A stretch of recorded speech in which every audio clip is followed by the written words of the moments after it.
Hello and welcome to Do It Yourself channel. Today I will show you where to find the option how to change screen recording frame rate in Realme 14x phone. First of all, we need to go to our phone settings. Then in settings, we're looking for accessibility and convenience menu. Next, we need to scroll down to screen recording and scroll down again to the picture portion of this menu. And at the top we have definition. We can change resolutions here, and here we have our frame rate.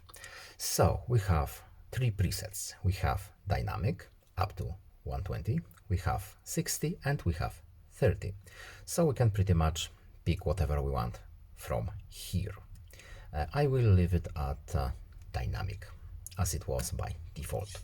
And that's all. I hope this video was helpful to you. Please leave a like and subscribe. Have a nice day and see you in the next video.